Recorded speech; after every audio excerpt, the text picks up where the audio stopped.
Okay, good morning po uli sa lahat. Welcome to our channel. Narito po tayo sa papaya, yung dating tinamnang ko ng siling panigang. Yun po yung naka-intercrop dito. So ito ay 7 months na. Nabunot na namin yung itinanim dito mismo na siling panigang.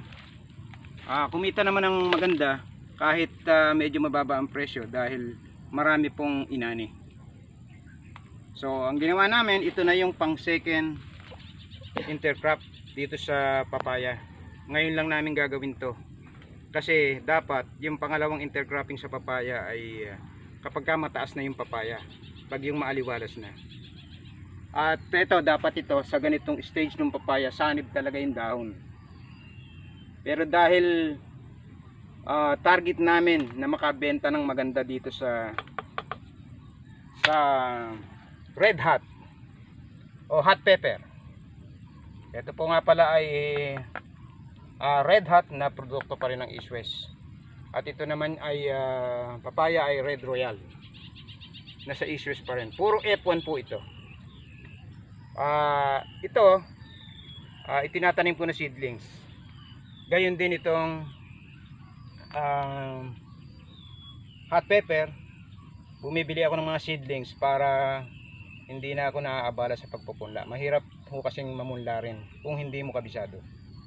Ngayon, kaya kami nagbabawas ng dahon para maging maaliwalas. Unang-una, para pumasok ang sunlight dahil kailangan po yan ng sile para siya ay yumabong. Sa ngayon, hindi pa siya masyadong malago kasi kulang siya sa sunlight, kaya kami nagbabawas ng dahon. Ito yung isang pamamaraan para itong intercropping, para kung maliit lang yung tinatamnan natin, pwede tayong magtanim ng iba pa, hindi lang po yung papaya. So dalawa ang ating pagkakakitaan.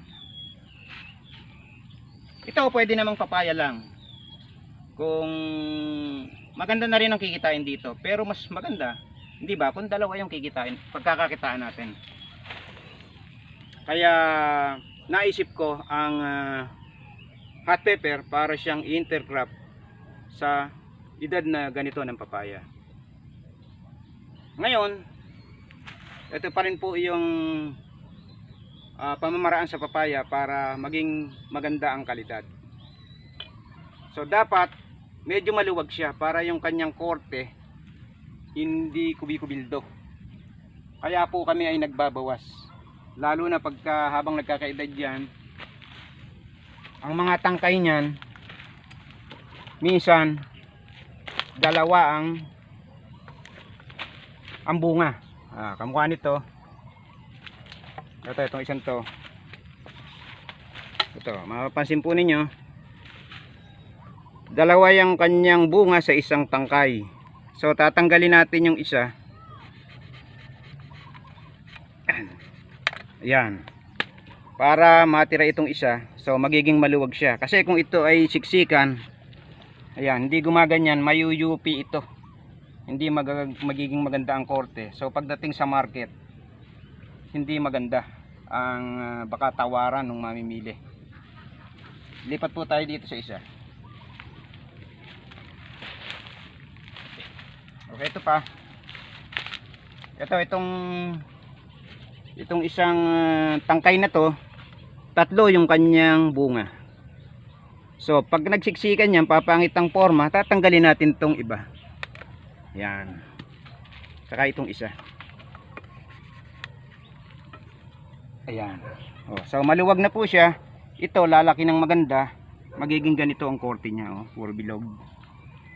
Yan. Huwag po tayong manghinayang dun sa aalisin natin. Dahil pag hindi natin inalis yun, mayuyupe, magsisiksikan ganun, mayuyupe, papangit ang kalidad ng bunga ng papaya. Okay. Dito, ayan, kung makikita nyo yung pinag-alisan ng tangkay, ayan yung mga tangkay na natuyot na. Dito kami nagsimulang pumitas. Ayan, ganito kababa.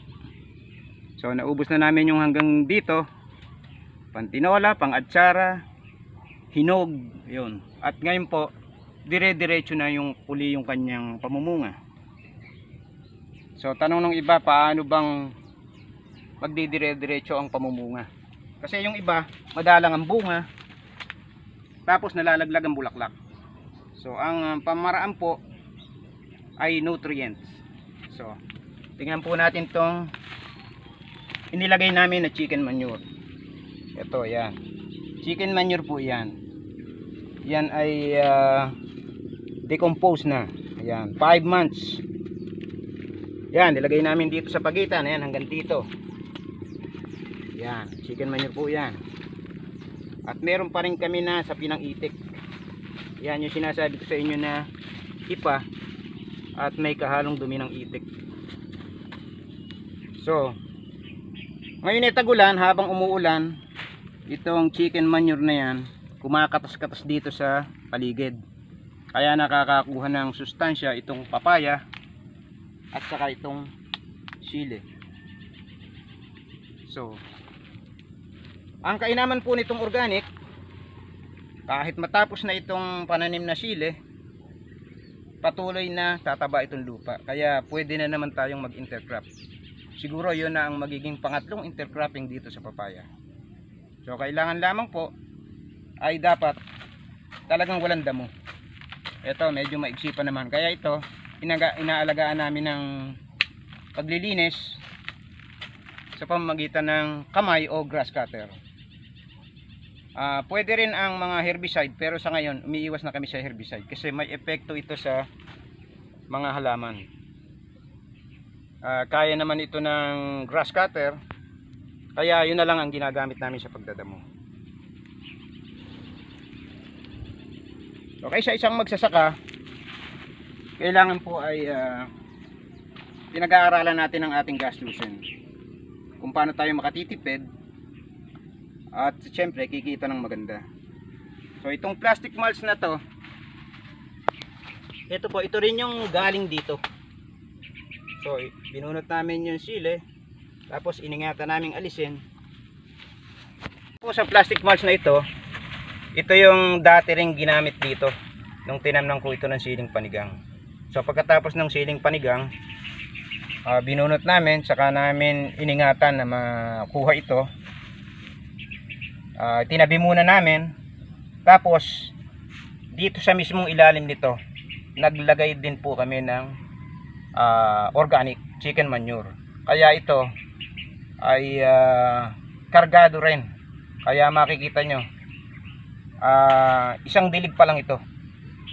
Minsan pa lang nadilig ng synthetic, yung nilusaw, pero medyo maganda na siya. At isang solusyon pa rin po, dahil ngayon ay tagulan, dapat bubungkalin muna ito, pero mahirap pong magbungkal dahil tagulan, magdidikit-dikit ang lupa. At para maibalik mo yan, mag-iintay ka na naman na maaraw, kung ilang mga 3 araw para maibalik mo ng maayos. Kaya hindi na namin ito binungkal. Ito pa ang isang kainaman ng may plastic mulch, lagi siyang buhaghag. Ito, kung madaling hukayin na yan, hindi man siya masyadong buhaghag, pero hindi naman siya matigas. Sapat lang para yung ugat nito, kahit hindi mo binungkal, itinanim mo na lang dito, makakalakad po ang ugat sa ilalim. Okay, bakit ganito ang ginagawa naming pag-aayos ng dahon? Ayan, mapapansin nyo, nakaayos na ganyan. Kasi po, isang dahilan din po ito para makontrol yung pagtubo ng damo. Pag nasukluban siya niyan, kahit paano, hindi siya masyadong lalaki agad. So, kontrolado. May katuturan, kaya po ito nilalatag namin ng maayos dito.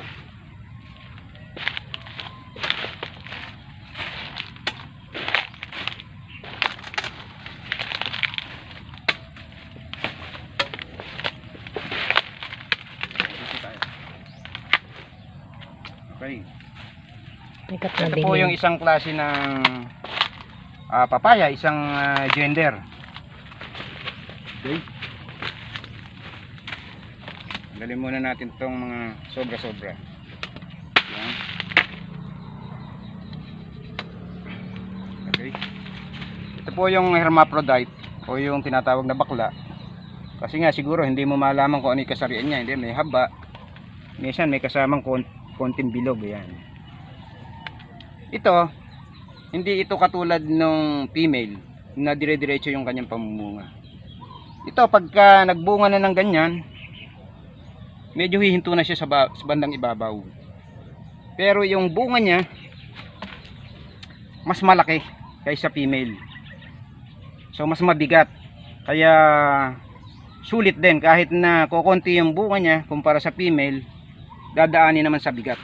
At sa kalidad ng kanyang laman. Mas makapal po ito. Mas gusto ng mamimili kung pahihinugin.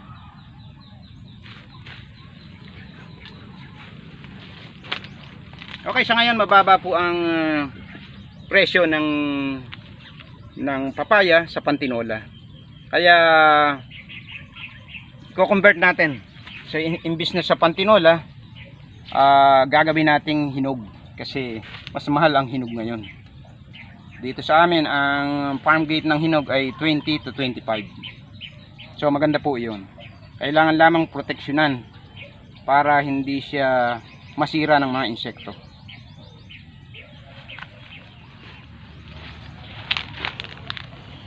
Ito po mas tumatangkad siya kaysa sa panigang. Kaya kinakailangan lagyan natin ng stick, babaon natin ng ganyan, tapos itatali natin itong straw na malambot. Ito po yung nabibili sa palengke. Yan, hahatiin ko po kasi kailangan ito ay hindi din masyadong matibay kasi kung kailangan maliit lang. So nakatipid pa tayo. Tapos kaya nililiitan natin to para pag patay na ito at binunot natin tong tulos, hindi na siya susunod na siya, mapapatid na siya. So ang pagtatali po dito sa ilalim ng sanga kasi yung hot pepper nagsasangam pa ganyan yan. Why? So ganito po ang pagtatali. Para hindi dumausdos ito, pwede nating itali muna rito. Yan. Tapos itatali natin dito. Yan. May pataan. Hindi pwedeng ganun kasikip. Kasi lalaki po ito. Baka masakal at magkaroon ng problema. So kailangan maluwag. At least kasya itong isang daliri natin pag sinuot mong ganyan. Ayan. Kasi lalaki ito ng gadaliri. Ayan. May pataan tayo.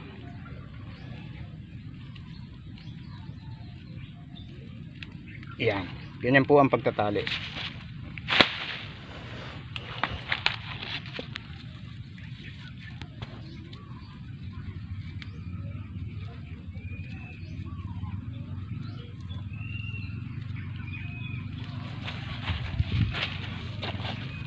Dito tayo sa buong. Okay, dito naman tayo. Ito, masyado pa siyang maliit. Ito po naman yung siling dahunan. So ito kaya ko namang ipunla, kaya kami na lang ang namumunla. Siyempre kailangan malaman din natin ang pamumunla. So kaya lang ako bumibili dahil sa dami, hindi ko po kayang yung ibang pananim ko, kumisan marami. Hindi ko kayang ipunla lahat. Dahil sa pamumula kailangan pang gumawa ng greenhouse. Tapos alagaan mo araw-araw. Hindi na po namin kayang gawin yun. Kaya bumibili na lang kami. Pero dito sa dahunan ko, konti-konti lang ito. Kami na po ang namumula. Ayan. Medyo bata pa siya. Pero okay na po. Buhay na siya. Kasi mas madaling buhayin ang siling dahunan kung mayroong nakasangga na konting dahon. Hindi po siya masyadong exposed sa init.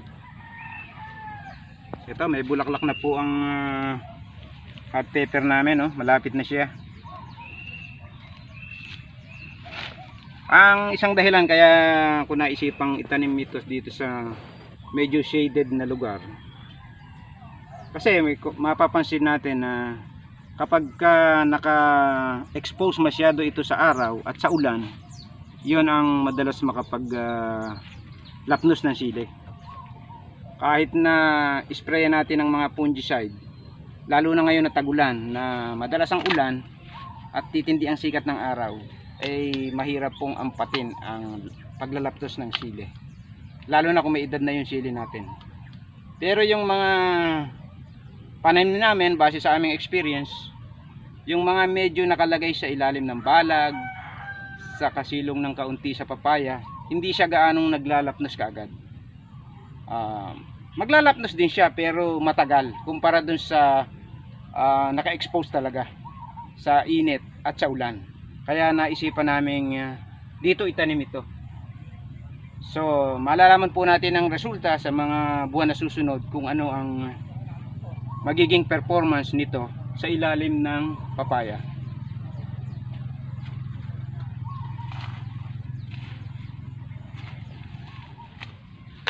So muli po ako ay nagpapaalam na at nagpapasalamat lalo na dun sa mga sumusubaybay sa channel ko, at sana po ay nakatutulong ako sa inyo kung paano magtanim ng gulay. At dahil po sa aking karanasan sa paggugulay, ay masasabi ko na talagang ang pagsasaka, bagamat medyo mahirap dahil ka-expose po rin po tayo sa ulan at sa araw, medyo mangingitim ng kaunti, medyo talagang mahihirapan, pero sa bandang huli ay masasabi ko na ito ay isang paraan upang mabuhay tayo ng maayos. Hindi man tayo yumaman, actually hindi naman talaga pagyaman yung masasabi kong intensyon ko rin, hindi mabuhay ng maayos at makatulong tayo dun sa kapwa magsasaka para sa ikagaganda ng ating bansa. Yun lamang po, at katulad ng madalas kong sabihin, masaya ang buhay pag may tanim na gulay.